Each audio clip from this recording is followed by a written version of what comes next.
Patrice wasn't sure which throbbing she wanted to quiet more, the throbbing between her legs or the throbbing in her head. For 2 consecutive weeks now, she had awakened with a vicious headache, which today had progressed in severity.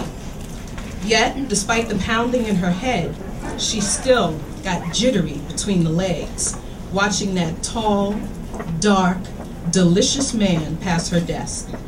His name was Trevor, and his ass looked like it was built from stone. Every time she saw his bald head, she thought of how much she'd like to shine it with her own special lotion.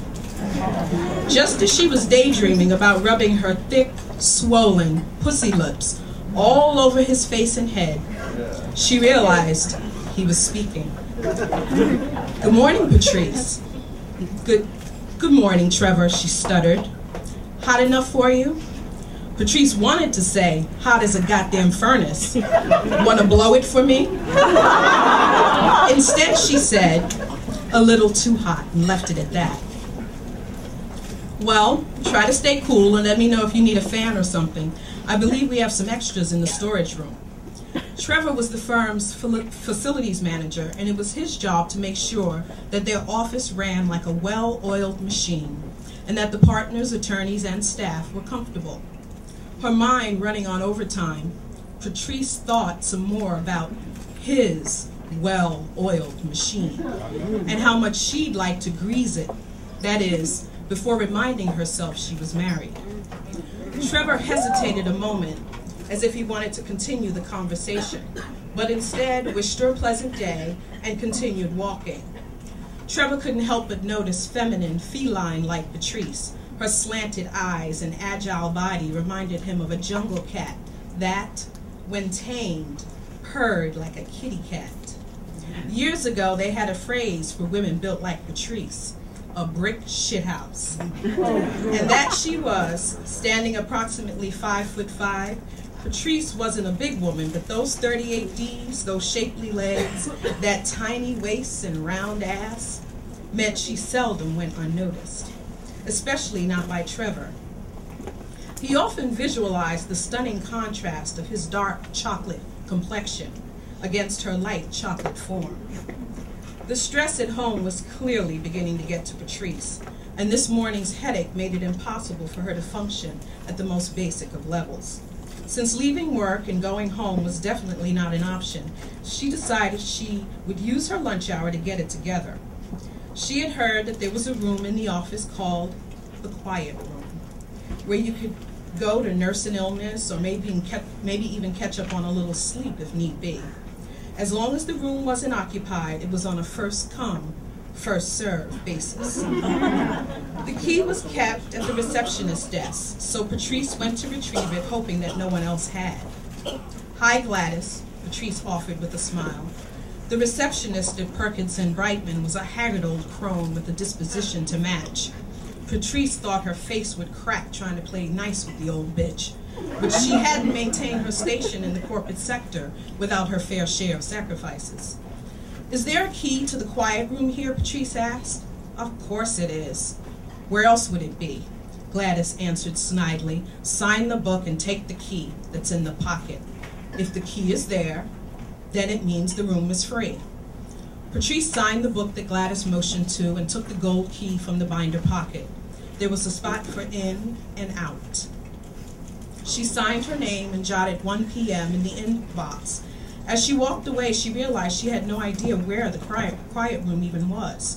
"Oh," she stuttered, not really wanting to ask the old woman anything further. "Where is the room?" "Go through the double doors. It's the second door on the right."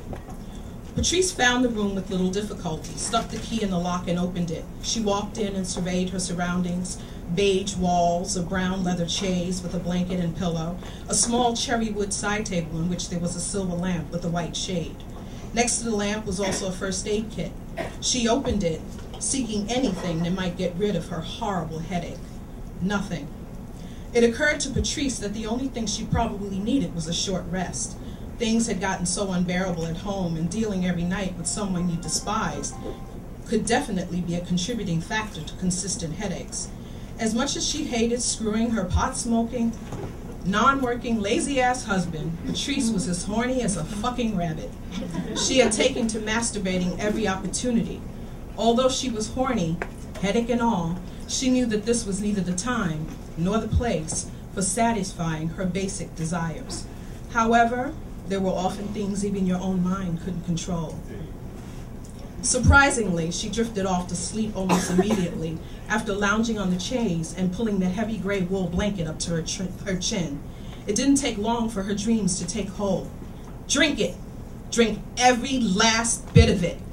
Mine tastes just like vanilla milkshake, baby. Here it fucking comes. Open your mouth wide, wider. She sat outside an ordinary sidewalk cafe in Paris, except instead of being clothed in her usual fashionable best, she was completely naked, without even a pair of panties. And as she sat sipping a thick white liquid from a long-stemmed champagne flute, at least a dozen men of various colors and sizes stood circling her, their dicks in their hands, jerking feverishly.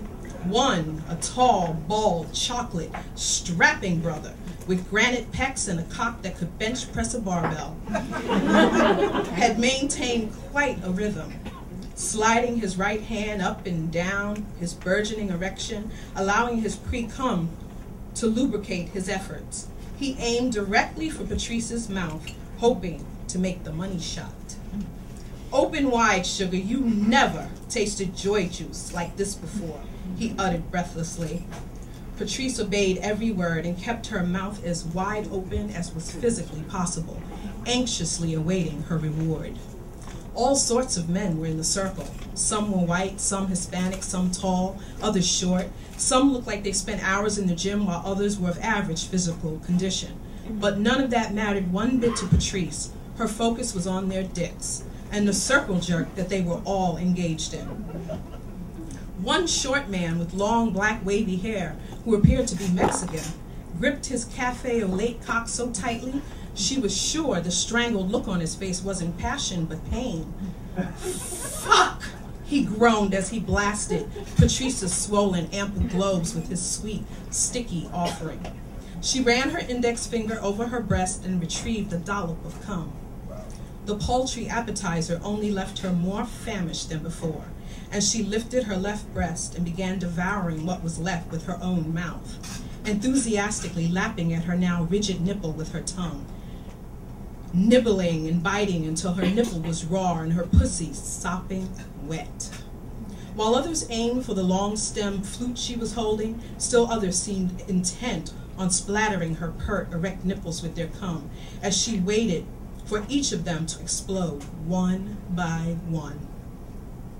Her dark chocolate man of steel appeared to be close to detonation, so Patrice removed her lips from her breast and opened up as wide as her mouth would stretch.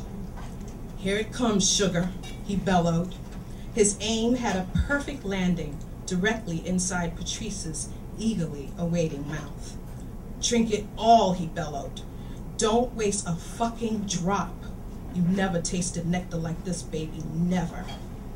As Patrice reached out in an attempt to milk Man of Steel's cock of any remaining cum, it was as though an invisible barrier kept them from touching. This game had rules. She could watch them hand-fuck themselves, and they could spew their lava at Patrice, but she couldn't touch them, nor them her. However, Patrice enjoyed acting as orchestra leader. She pretended she was the leader conducting the orchestra, and the multitude of dicks stretched out before her the instruments. As she barked instructions, she reveled in the overwhelming feeling of control. Faster! Faster, she called out to a tall white man with a long dick that curved ever so slightly to the right. Patrice wondered what that curved cock would feel like bouncing off the walls of her cunt. As quickly as she noticed his arched appendage and began fantasizing about what wonderful things it would do for her G-spot, she was distracted by a dick of modest length with more than impressive width.